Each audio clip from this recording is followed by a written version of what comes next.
가수 박경이 SNS에 남긴 글.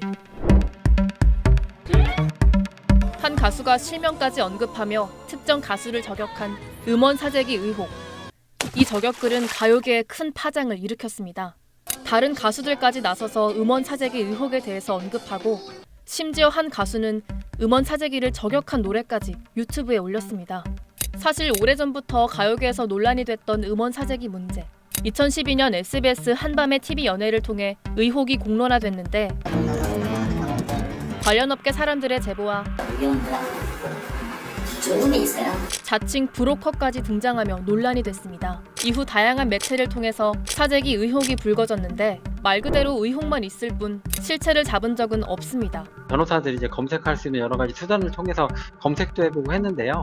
아직 처벌 사례는 제가 발견하지 못한 것 같아요. 2013년 대형 연예기획사들이 직접 음원 사재기 의혹이 있는 업체들을 검찰에 고소했으나 증거 불충분으로 불기소 처분. 2018년엔 문화체육관광부가 직접 나서 음원 사재기 의혹이 있었던 가수들을 조사했지만 사재기 여부 판단이 어렵다는 결론으로 끝났죠. 법조계에 따르면 음원 사재기의 경우 혐의 입증이나 처벌이 매우 어렵다고 합니다.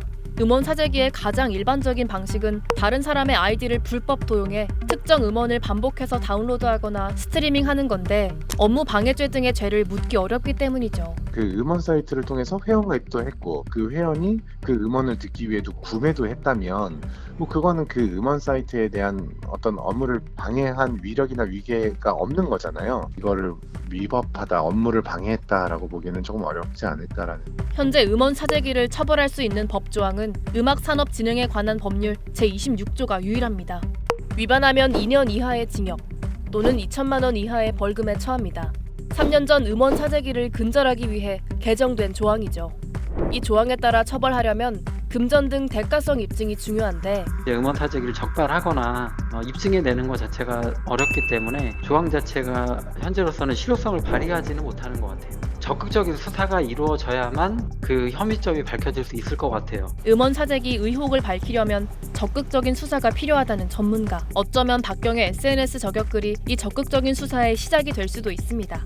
현재 언급된 가수 중 일부가 박경을 명예훼손으로 고소했고 박경 측 또한 맞대응하겠다 예고하면서 법적 공방으로 번지고 있기 때문이죠. 그럼 이제 허위사실로 인한 명예훼손으로 고소를 하게 되면 경찰에서는 그게 허위사실인지 아니면 뭐 진짜 사실인지 그런 부분도 조사를 하게끔 돼 있거든요.